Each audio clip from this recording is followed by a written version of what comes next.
فاتحہ۔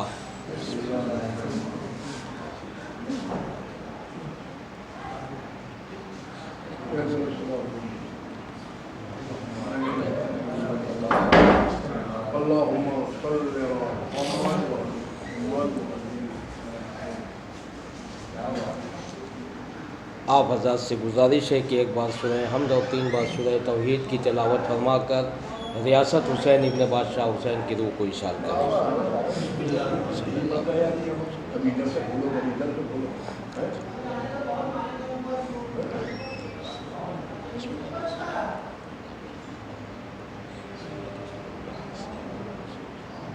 نعرہ صلوات۔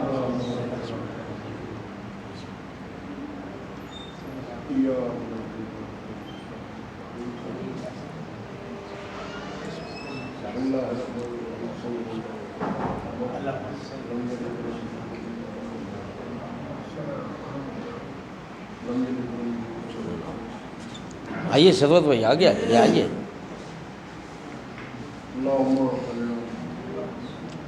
صلوات پڑھیے بس محمد۔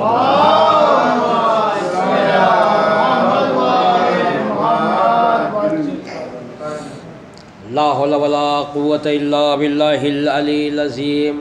اعوذ باللہ من الشیطان اللعین الرجیم۔ بسم اللہ الرحمن الرحیم۔ الحمد للہ الذی ہدانا لہذا وما کننا لنہتدی لولا ان ہدانا اللہ لقد جاءت رسل ربنا بالحق والصلاة والسلام وتحیۃ والاکرام علی سید اسلم ما فی الوجود سر اللہ فی کل موجود نقطۃ دائرۃ الوجود وصاحب لواء الحمد والمقام المحمود مولانا و مولا الثقلین جد الحسن والحسین ابی القاسم محمد اللہم صل علی محمد وعلی محمد وعلی اہل بیت الطیبین الطاہرین المعصومین المظلومین ولعنۃ اللہ علی اعدائہم من یومنا ھذا الی قیام یوم الدین۔ اما بعد فقد قال رسول اللہ صلی اللہ علیہ وآلہ وسلم الحسن والحسین سید شباب اہل الجنہ صلوات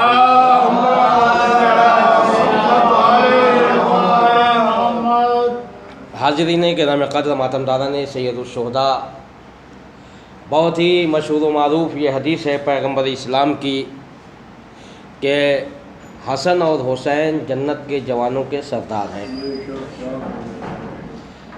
عزیزان محترم، پیغمبر اسلام خطبے کے دوران اپنے حسین کو گود میں اٹھا کے کہتے ہیں ھذا حسین فارفو، یہ حسین ہے، اسے پہچان لو۔ الحسن والحسین سید شباب اہل الجنہ، یہ جنت کے جوانوں کے سردار ہیں۔ عزیزان محترم، یہ بار بار جو پیغمبر اسلام حسین کو پہچانوا رہے ہیں، لوگوں کے درمیان لا رہے ہیں، اس کا کوئی ریزن ہوگا، کوئی مقصد ہوگا کہ جو حسین کو بار بار یعنی خطبہ دے رہے ہیں اور خطبے کے دوران اگر امام حسین آ جائے تو خطبے کو روک کے گود میں اٹھا کے کہہ رہے ہیں کہ یہ حسین ہے، اسے پہچان لو۔ عزیزان محترم، جب آپ تاریخ کا مطالعہ کریں گے اور مشاہدہ کریں گے تو آپ دیکھیں گے کہ یہ حسین صرف جنت کے جوانوں کے سردار نہیں ہیں، بلکہ اس کائنات میں جتنے بھی انسان ہیں انہیں فلاح چاہیے، انہیں کامیابی چاہیے، ہر ایک کو امام حسین علیہ السلام کے در سے منسلک ہونا پڑے گا۔ اب عزیزان محترم، قرآن نے ہر چیز کے بارے میں ہمیں آگاہ کیا ہے اور ہمیں بتایا ہے کہ ان کنتم فی ریب مما نزلنا علی عبدنا فاتوا بسورۃ من مثلہ، ان کنتم فی ریب مما نزلنا علی عبدنا فاتوا بسورۃ من مثلہ۔ کہا کہ قرآن میں دنیا کا ہر خشک و تر موجود ہے، بس ہمیں کیا کرنا ہے کہ افلا یتدبرون القرآن، ہمیں قرآن میں غور کرنا ہے۔ کائنات میں جو بھی شے چاہے وہ عذاب کی صورت میں ہے یا کسی بھی صورت میں آئے، جو بھی شے ہے ہر ایک کا قرآن مجید میں حل موجود ہے۔ اب عزیزان محترم، لیکن یہ ہماری کمی ہے کہ ہم قرآن میں تدبر نہیں کرتے، قرآن میں غور و فکر نہیں کرتے۔ اللہ نے قرآن مجید میں ہر چیز رکھ دیا ہے۔ اب جیسے جناب نوح علیہ السلام کا دور ہے، جناب نوح علیہ السلام جو مسلسل تبلیغ کر رہے ہیں، اپنی قوم والوں کو خطاب کر رہے ہیں اور انہیں راہ اسلام کی راہ پروردگار عالم کے بارے میں انہیں بتا رہے ہیں، اللہ کی وحدانیت سمدیت کے بارے میں بتا رہے ہیں، لیکن ان کی قوم ہے کہ ان کی بات نہیں مانتی، یہاں تک کہ انہیں تبلیغ کرتے کرتے 950 سال ہو گئے، اور 950 سال میں چند افراد تھے جو اللہ کے نبی کی بات پہ ایمان لے کے آئے، اللہ کے نبی کا اقرار کیا اور اللہ کے نبی کے بتائے ہوئے راستے پہ چلے، چند افراد تھے۔ اچھا، ساتھ میں جناب نوح علیہ السلام نے دعا کی کہ پروردگار عالم میں 950 سال تک تبلیغ کر چکا اور یہ ہماری قوم ہے جو راہ راست پہ نہیں آ رہی ہے، تو اللہ نے کہا کہ نوح کشتی بناؤ، کشتی بناؤ۔ جناب نوح کشتی بنانے لگے اور مدتوں وہ کشتی بنتی رہی۔ اب عزیزان محترم، اللہ نے جناب نوح کا یہ تذکرہ قرآن مجید میں کر کے یہ بتا دیا کہ جب عذاب آئے گا تو عذاب سے کس طریقے سے بچا جائے۔ اب عزیزان محترم، جناب نوح کشتی بنانے لگے، یہاں تک کہ کشتی تیار ہو گئی، اور جب کشتی تیار ہو گئی تو جناب نوح علیہ السلام نے کہا کہ اس کشتی پہ سوار ہو جاؤ، تو جو جناب نوح کے چاہنے والے تھے، ماننے والے تھے، وہ اس کشتی پہ سوار ہو گئے۔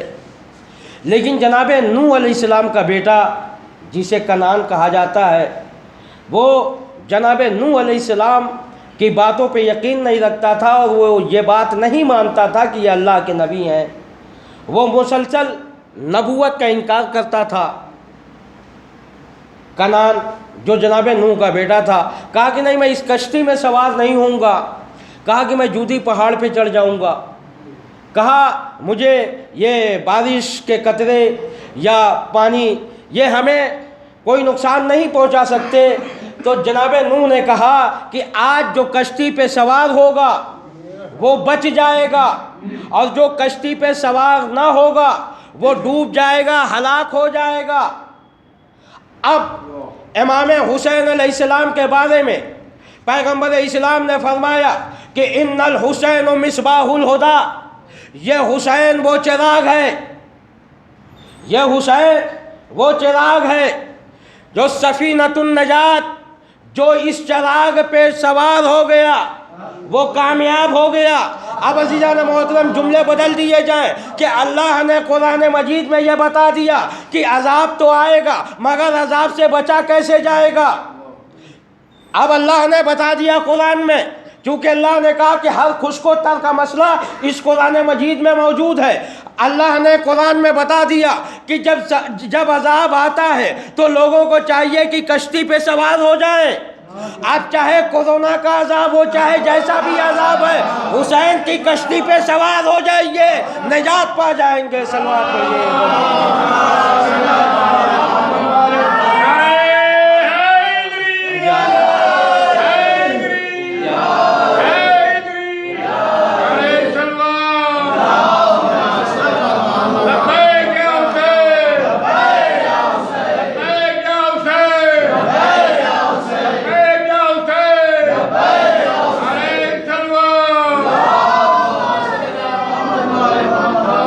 تو عزیزان محترم، حسین کے سفینے پہ اگر انسان سوار ہو جائے، حسین کی کشتی پہ سوار ہو جائے تو وہ نجات پائے گا۔ اب عزیزان محترم، امام حسین علیہ السلام کے بارے میں جو پیغمبر اسلام نے فرمایا کہ جو اس کشتی میں سوار ہوا اس کائنات میں بھی کامیاب، اور آخرت میں تو یہ خود تمام جوانوں کے سردار ہے، کہا انسان وہاں کامیاب ہی جائے گا۔ اب عزیزان محترم، پیغمبر اسلام نے دیکھیے پوری کائنات کا جو نظام رکھا ہے وہ اہل بیت علیہ السلام کے ہاتھ میں رکھا ہے. یعنی آپ خود صافی محشر ہیں، یعنی جس کی چاہیں شفاعت کر دیں. جناب فاطمہ زہرا سیدۃ النساء العالمین تمام جنت کی عورتوں کی سردار مولا کائنات کے لیے کہ یا علی انتا قسیم الجنہ والنار، اے علی تو ہی جنت و جہنم کا بانٹنے والا ہے. اب عزیزان محترم، یہ حدیث کہ جو پیغمبر اسلام نے کہا کہ علی جنت و جہنم کے بانٹنے والے ہیں، مامون رشید نے ہمارے 8ویں امام امام علی رضا علیہ السلام سے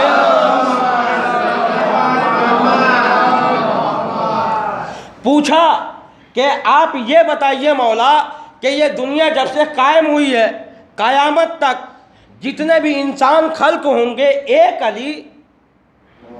علی پوری دنیا کے لوگوں کو کس طریقے سے بانٹے گا، جنت و جہنم میں تقسیم کرے گا. یہ 8ویں امام سے مامون رشید نے پوچھا. تو ہمارے 8ویں امام نے کہا کہ میرے جد نے ایک اور حدیث بیان کی ہے. کہا کہ کیا؟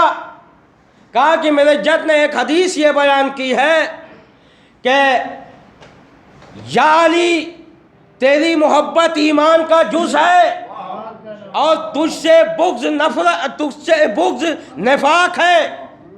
اب اس کے بعد ہارون رشید کہتا ہے کہ یہ تو بات سمجھ میں آ رہی ہے کہ بھائی جو علی سے محبت کرتا ہے وہ ایمان والا ہے، جو بغض رکھتا ہے وہ نفاق والا ہے. تو مولا نے کہا کہ جنت بڑھ گئی. کہا جنت بڑھ گئی. کہا کہ جو ایمان والا ہے وہ جنت پہنچ جائے گا، جو بغض والا ہے وہ جہنم پہنچ جائے گا.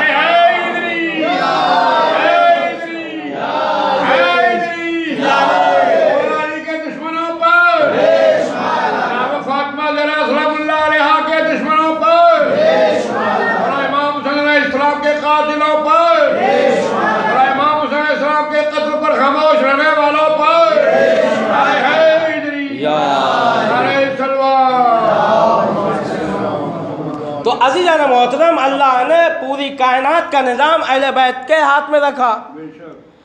اب عزیزان محترم، صرف ہم پیغمبر اسلام کے حدیثوں کا سہارا لیتے ہیں اور آیتوں کا سہارا لیتے ہیں.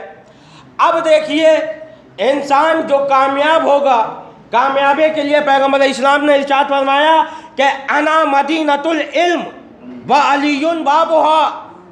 کہا میں شہر علم ہوں، علی اس کا دروازہ ہے. میں شہر علم ہوں، علی اس کا دروازہ ہے. اب عزیزان محترم، جسے کامیاب ہونا ہے وہ علی تک پہنچے گا، اس لیے کہ کوئی بغیر دروازے کے شہر میں داخل نہیں ہو سکتا. اور اللہ نے یہ بھی چیز قرآن مجید میں بیان کی. اللہ نے یہ بھی چیز قرآن مجید میں بیان کی. کہا کہ شداد جنت بنا رہا تھا میرے مقابلے میں. جب اس کے وہاں کوئی نبی جاتا تھا اور نبی اسے جنت کے بارے میں بتاتا تھا تو وہ نبیوں سے کہتا تھا کہ اللہ کی جنت میں کیا ہے. تو اللہ کے نبی بتاتے تھے کہ جنت میں یہ چیز ہے. کہا کہ اس پتھر کے محل بنے ہوئے ہیں، اتنے محل بنے ہوئے ہیں. جیسے جیسے اللہ کے نبی بتاتے تھے، شداد فوراً حکم دیتا تھا کہ ویسا پتھر لایا جائے، ویسا پتھر لایا جائے. ویسا پتھر بازار میں مل بھی جاتا تھا، اللہ اس کا انتظام کرتا تھا. یعنی اللہ فرشتوں کو زمین پہ بھیجتا تھا ویسے پتھر دے کے، جیسے نبی بتاتے تھے کہ جنت میں اس پتھر کا یہ محل ہے. اب اس کے بعد وہ پتھر لے کے آتے تھے اور جنت تیار ہوتی تھی. یہاں تک کہ جب پوری جنت تیار ہو گئی، پوری جنت جب تیار ہو گئی، اب اس کے بعد جب جنت تیار ہو گئی، اب صرف اس کا دروازہ بچا تھا کہ دروازہ. اب اللہ کے نبی سے پوچھا گیا کہ یہ بتائیے کہ جنت کا دروازہ کیسا ہے.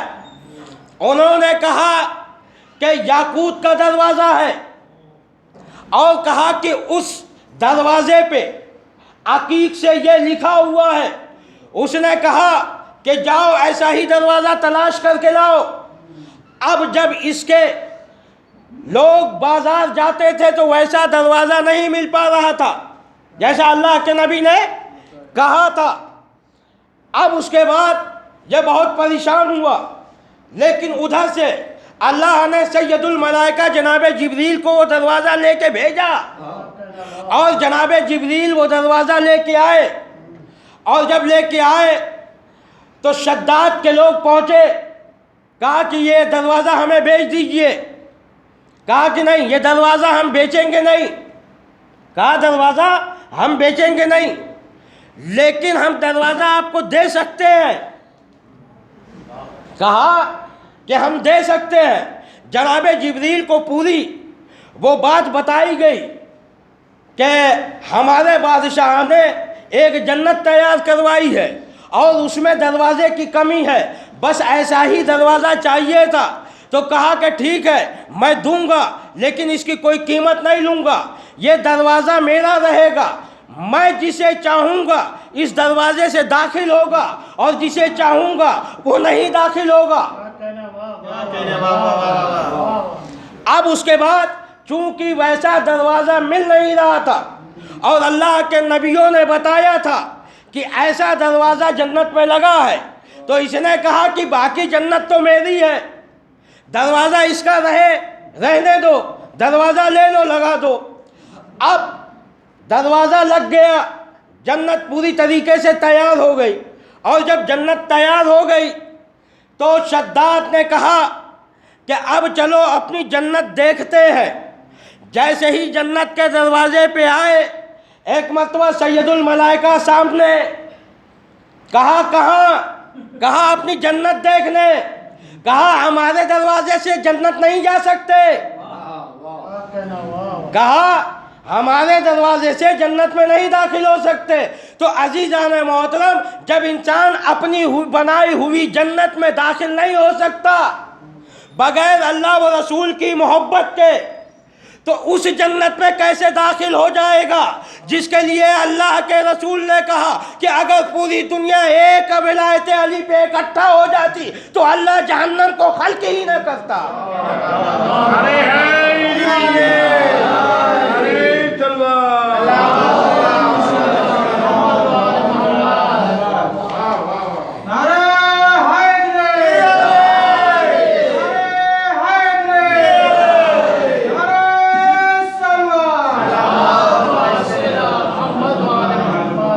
تو عزیزانہ محترم، جبریل نے دروازے پہ روک کے بتا دیا کہ پیغمبر اسلام کی حدیث سے استفادہ حاصل کرو، در علی سے جا کے وابستہ ہو جاؤ، اس لیے کہ اگر کہیں بھی جانا ہے، شہر میں جانا ہے، چاہے جنت کا شہر ہو، چاہے علم کا شہر ہو، چاہے کامیابی کا شہر ہو، کہا علی کے دروازے سے منسلک ہونا پڑے گا۔ اگر علی کا دروازہ تھامے رہو گے تو یہاں بھی کامیاب، وہاں بھی کامیاب۔ اسی لیے پیغمبر اسلام نے فرمایا کہ انی تارکم فیکم الثقلین، کتاب اللہ و اطرتی، کہ میں دو چیزیں تم میں چھوڑے جا رہا ہوں، ایک اللہ کی کتاب، دوسرے میرے اہل بیت۔ کہا جب تک دونوں کا دامن تھامے رہو گے کامیاب رہو گے، اور جب کامیاب رہو گے تو میں تمہیں اپنے ہاتھوں سے جام کوثر پلاؤں گا۔ کہا لیکن اگر ایک کا بھی دامن چھوڑ دیا، کہا اگر ایک کا بھی دامن چھوڑ دیا تو یہ سوچ لو کہ تم کسی صورت میں کامیاب نہیں ہو سکتے۔ اگر ہم نے کہا کہ ہمارے لیے قرآن کافی ہے تو قرآن میں ہر کچھ کو تر کا مسئلہ موجود ہے، لیکن قرآن آپ کو بول کے بتائے گا نہیں۔ قرآن صامت ہے، قرآن صامت ہے، وہ بول کے بتائے گا نہیں، بلکہ جب تک قرآن صامت کو سمجھنے کے لیے جب تک قرآن ناطق کے پاس جائیں گے نہیں تب تک ہمیں قرآن کوئی بات نہیں بتائے گا۔ لیکن جب قرآن صامت کے پاس جائیں گے تو قرآن صامت کے لیے اللہ نے امام مبین کہا، یعنی پوری کائنات کا علم دو حصوں میں رکھا، ایک قرآن مجید میں رکھا اور ایک امام مبین میں رکھا۔ اب امام مبین آپ کو بتائے گا کہ انسان کامیاب کہاں ہوگا، کہاں نہیں ہوگا، اور اچھا یہ دیکھیے کہ جتنے بھی کائنات میں نبی آئے، ہر نبی کے لیے اللہ نے کہا کہ ہم نے انہیں قرآن سے علم عطا کر کے بھیجا، ہم نے قرآن سے علم ان کو دیا، لیکن کسی بھی نبی کے بارے میں اللہ نے یہ نہیں کہا کہ ہم نے انہیں قرآن کا پورا علم عطا کیا۔ جتنے بھی اس کائنات میں نبی آئے، ہر نبی کے لیے کہا کہ ہم نے اس قرآن سے علم عطا کیا، اس قرآن سے علم عطا کیا۔ اور مولا کائنات سے کسی نے پوچھا کہ مولا آپ یہ بتائیے کہ آپ کی سب سے بڑی اور سب سے زیادہ فضیلت کیا ہے؟ اب اگر کوئی انسان ہوتا جس کی ایک فضیلت ہو تو وہ بیان کر دیتا۔ اب مولا کائنات سے پوچھ رہے ہیں کہ بھائی یہ بتائیے کہ آپ کی سب سے زیادہ فضیلت کیا ہے؟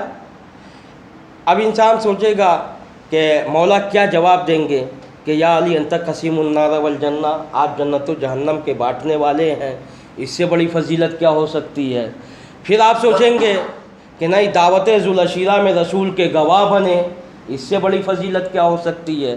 پھر آپ سوچئے کہ بستر پہ سو کے اللہ کی مرضی خریدی، اس سے بڑی فضیلت کیا ہو سکتی ہے؟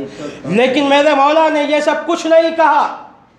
ایک فضیلت اگر انسان کے اندر ہوتی ہے تو وہ آسانی سے بیان کر دیتا ہے، لیکن جس کے اندر کائنات کی پوری فضیلت ہو، جو منبر پہ آئے تو یہ کہے کہ جو پوچھنا ہو پوچھ لو، زمین سے زیادہ آسمان کے بارے میں جانتا ہوں۔ اب آپ سوچئے کہ اتنا با کمال انسان اپنی کیا فضیلت بیان کر سکتا ہے؟ تو مولا کائنات نے کہا کہ میری سب سے بڑی فضیلت یہ ہے کہ اللہ نے قرآن میں کہا کہ اے پیغمبر ان کافروں سے کہہ دو کہ میری گواہی کے لیے دو کافی ہیں، ایک اللہ کافی ہے اور دوسرے وہ جسے ہم نے قرآن کا پورا علم عطا کیا۔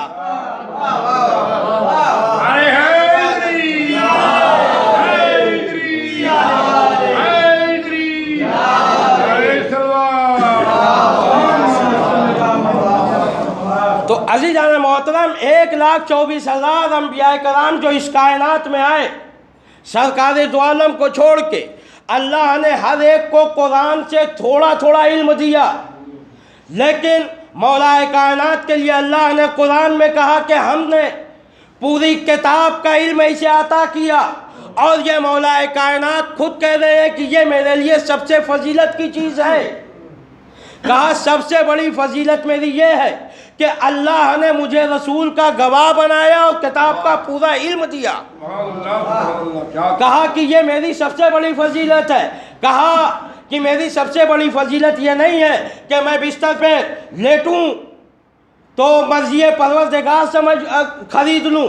کہا نہیں، کہا کہ میری تو وہ یہ کہا، علامہ عرفان حیدر آبادی نے ان کے ایک جملے کو کوٹ کیا بستر کے حوالے سے، کہا کہ یہ علی ایسی شخصیت ہے، کہا کہ علی ایسی شخصیت ہے کہ اگر یہ بستر پہ سوتے ہیں تو لوگ غلط سمجھتے ہیں، اور جو غلط سمجھتے ہیں وہ نبی سمجھتے ہیں۔ کہا علی کو جو غلط سمجھتا ہے وہ نبی سمجھتا ہے، اور کہا کہ جب علی بستر سے اٹھ کے بول دیتے ہیں تو نصیری خدا سمجھ لیتا ہے۔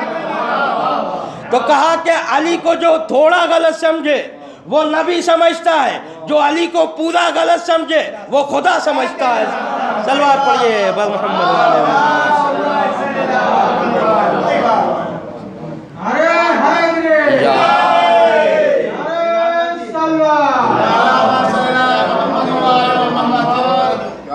تو عزیزان محترم، یہ یا علی چینل پہ آپ لوگ عباس ارشاد صاحب کا پورا خمسہ آپ دیکھ سکتے ہیں، 9 بجے سے انشاءاللہ ریلیز ہوگا، اور آپ اس کو دیکھیے اور لائک بھی کیجیے، اور راجہ بھائی ایک مومن انسان ہے، ان کے چینل کو آپ سبسکرائب بھی کریے اور انہیں آگے بڑھائیے۔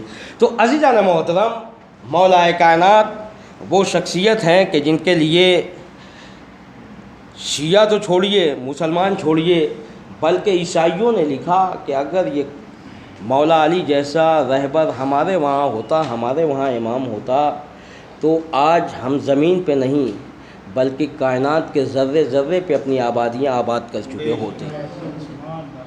کہا کہ ایسا انسان اس کائنات میں آیا ہی نہیں، لیکن مسلمانوں کی سب سے بڑی بدقسمتی یہ رہی کہ اسے میدان میں بزی رکھا، میدان جنگ میں بزی رکھا، اور پھر مسلمانوں کی سب سے بڑی بدنصیبی یہ رہی کہ اسے حالت نماز میں شہید کر دیا۔ عزیزان محترم، امت نے اتنا ظلم ڈھایا اہل بیت علیہم السلام پہ کہ تاریخ نے لکھا کہ پیغمبر اسلام نے سب سے پہلے قلم اور دعوات مانگا، مگر امت نے نہ دیا۔ مولا کائنات کے حق کو نہ دیا گیا۔ جناب فاطمہ زہرا نے اپنا حق مانگا، حق نہ دیا گیا، بلکہ جلتا ہوا دروازہ فاطمہ کے اوپر گرا دیا گیا۔ کہا امام حسن علیہ السلام کے لیے تھوڑی سی زمین مانگی گئی، مگر زمین نہ دی گئی، بلکہ امام حسن علیہ السلام کے جنازے پہ تیر برسائے گئے۔ امام حسین علیہ السلام نے اصغر کے لیے پانی مانگا، زمانے نے پانی نہ دیا، بلکہ ہرملہ کا سنسناتا ہوا تیر ملا۔ جناب زینب کربلا سے کوفہ اور کوفے سے شام تک ایک ردا مانگتی رہی، مگر زمانے والوں نے نہ دیا۔ عزیزان محترم، جب یہ شہزادی کوفے میں تھیں اور کوفے کے لوگ مولا کائنات کے بیت الشرف پہ آتے تھے، کوفے کی عورتیں، کوفے کی لڑکیاں جناب زینب کی کنیزی میں ہوا کرتی تھیں اور جناب زینب سے قرآن کی، پردے کی، دین کی، شریعت کی تعلیم حاصل کیا کرتی تھیں۔ لیکن جناب زینب جب کوفے سے مدینے کو جانے لگیں تو ایک مرتبہ کوفے کی کچھ عورتوں سے جناب زینب نے کہا کہ میں اس کوفے میں تو آؤں گی، مگر افسوس کا مقام یہ ہے کہ میں کوفے میں آؤں گی مگر تم پہچان نہ سکو گی۔ لوگوں نے سوچا کہ شہزادی آپ یہ کیا کہہ رہی ہیں، ہم آپ کے کنیز ہیں، ہم آپ کے بابا کے غلاموں کی بیٹیاں ہیں، یہ کیسے ہو سکتا ہے کہ ہماری شہزادی اس کوفے میں دوبارہ آئے اور ہم پہچان نہ سکیں۔ ہاں عزیزان محترم، وہ وقت بھی آتا ہے کہ محرم کا زمانہ آتا ہے اور سن 61 ہجری 10 محرم گزر جاتی ہے اور تمام کربلا میں امام حسین علیہ السلام اور امام حسین علیہ السلام کے انصار شہید ہو جاتے ہیں، اور یہ قافلہ اسیر کر لیا جاتا ہے، کوفے کی طرف روانہ ہو جاتا ہے۔ اور جب کوفے کی طرف یہ قافلہ روانہ ہوتا ہے تو کوفے کے باہر اس قافلے کو روک دیا جاتا ہے، اس لیے کہ کوفے کے بازار کو سجایا جاتا ہے اور کوفے کے بازار میں تیاریاں ہوتی ہیں۔ ایک مرتبہ اہل بیت علیہم السلام کو کوفے کی گلیوں سے گزارا جاتا ہے۔ تاریخ نے لکھا ایک علی کی چاہنے والی، ایک جناب شہزادی زینب کی کنیز جسے تاریخ نے ام حبیبہ لکھا ہے، کہا کہ اس کی کنیز دوڑی ہوئی ام حبیبہ کے پاس جاتی ہیں اور جا کے کہتی ہیں، اے ام حبیبہ، کچھ قیدی اس کوفے کے بازار میں لائے جا رہے ہیں اور کوفے میں ایک ندا دی جا رہی ہے، ان قیدیوں کو دیکھنے کے لیے، ان اسیروں کو دیکھنے کے لیے لوگوں کا مجمع اکٹھا کیا جا رہا ہے۔ ایک مرتبہ ام حبیبہ نے کہا کہ اے کنیز، میرے آقا نے کہا ہے کہ کسی اسیر کو نہ دیکھنا، جب کوئی اسیر آئے تو ان کا تماشا نہ بنانا۔ ایک مرتبہ ام حبیبہ اپنے چھت پہ جاتی ہیں اور جانے کے بعد دیکھتی ہیں کہ ہاں کچھ قیدی آ رہے ہیں، اس عالم میں آ رہے ہیں کہ ان کے شہداء کے سر نیزوں پہ بلند ہے، ان کے شہداء کے سر نیزوں پہ بلند ہے، اور کچھ زیدانیاں ہیں جن کے گلے بدھے ہوئے ہیں، جن کے بازو بدھے ہوئے ہیں۔ ایک مرتبہ ام حبیبہ کی نظر ایک بچی پہ پڑتی ہے جو حسین کی بچی جناب سکینہ ہے۔ ایک مرتبہ جناب ام حبیبہ نے دیکھا کہ اس بچی کے ہونٹ کبھی کھل رہے ہیں کبھی بند ہو رہے ہیں۔ حبیبہ کو یہ محسوس ہوا کہ اس بچی کو بہت زیادہ پیاس لگی ہے۔ ایک مرتبہ حبیبہ ایک پیالے میں پانی لے کے آتی ہیں اور آنے کے بعد جناب زینب کے قریب پہنچتی ہیں اور پہنچنے کے بعد کہتی ہیں اے معظمہ، اے اسیر، اے قیدی، یہ پانی اس بچی کو پلا دیجئے، اس لیے کہ اس بچی کا منہ کبھی کھل رہا ہے کبھی بند ہو رہا ہے۔ کہا کہ ہاں لیکن پلانے سے پہلے ایک میری خواہش یہ ہے، میری تمنا یہ ہے کہ آپ میرے لیے دعا کر دیجئے، اس لیے کہ میں نے سنا ہے کہ اسیروں کی دعائیں بہت جلدی قبول ہو جاتی ہیں۔ ایک مرتبہ جناب زینب نے کہا کہ اے معظمہ بتا تمہاری دعا کیا ہے؟ ایک مرتبہ حبیبہ کہتی ہیں کہ میری یہ دعا یہ ہے کہ میرا شوہر پردیس گیا ہے، دعا کریے کہ وہ صحیح سلامت یہاں لوٹ آئے، میرے گھر تک لوٹ آئے۔ ایک مرتبہ جناب زینب نے دعا کی اور اہل حرم نے آمین کہا۔ پھر ایک مرتبہ جناب زینب نے پوچھا اے معظمہ یہ بتا دوسری تمہاری دعا کیا ہے؟ اس نے کہا کہ اے معظمہ دعا یہ کریے کہ میرے بچے کبھی آپ کے بچوں کی طرح اسیر نہ ہونے پائیں۔ ایک مرتبہ جناب زینب نے دعا کی۔ پھر ایک مرتبہ جناب زینب نے پوچھا ہے معظمہ تمہاری کوئی اور دعا ہے؟ ایک مرتبہ وہ کہتی ہے کہ ہاں میری ایک اور دعا ہے۔ کہا کہ کیا ہے؟ کہا کہ آپ یہ دعا کریے کہ جب میرا شوہر صحیح سلامت آ جائے تو میں مدینے چلی جاؤں۔ جیسے ہی جناب زینب نے مدینے کا نام سنا تڑپ گئی اور تڑپ کے کہتی ہے معظمہ تو مدینے کیوں جانا چاہتی ہے؟ ایک مرتبہ جناب زینب سے حبیبہ کہتی ہے کہ مدینے میں میرا آقا حسین رہتا ہے۔ کہا مدینہ میں میرا آقا حسین رہتا ہے۔ ایک مرتبہ حبیبہ نے امام حسین علیہ السلام کے بارے میں پوچھا، علی اکبر کے بارے میں پوچھا، عباس کے بارے میں پوچھا، اون و محمد کے بارے میں پوچھا۔ جب ہر ایک کے بارے میں پوچھ لیا، ایک مرتبہ جناب زینب نے کہا اے معظمہ اتنا بتا کیا تو اپنی شہزادی کو دیکھے گی تو پہچان لے گی؟ حبیبہ کہتی ہے اے معظمہ یہ کوفے کا بازار ہے، یہاں میری شہزادی کا نام نہ لے۔ ایک مرتبہ جناب زینب نے پھر دوسری مرتبہ پوچھا اے معظمہ اتنا بتا کیا تو اپنی شہزادی کو دیکھے گی تو پہچان لے گی؟ ایک مرتبہ حبیبہ کہتی ہے اے معظمہ بار بار آپ ہماری شہزادی کا نام نہ لیجئے، یہ کوفے کا بازار ہے۔ جیسے ہی حبیبہ نے یہ جملے کہے زینب نے اپنے چہروں سے بالوں کو ہٹایا۔ کہا اے حبیبہ میں نے کہا تھا میں کوفے میں آؤں گی مگر تو پہچان نہ سکے گی۔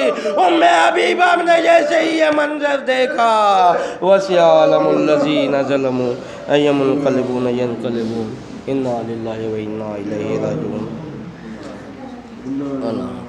آپ حضرات سے گزارش ہے کہ ایک بار سورہ حمد اور 3 بار سورہ توحید کی تلاوت فرما کر ریاست حسین ابن بادشاہ حسین کی روح کو اشارہ کریں۔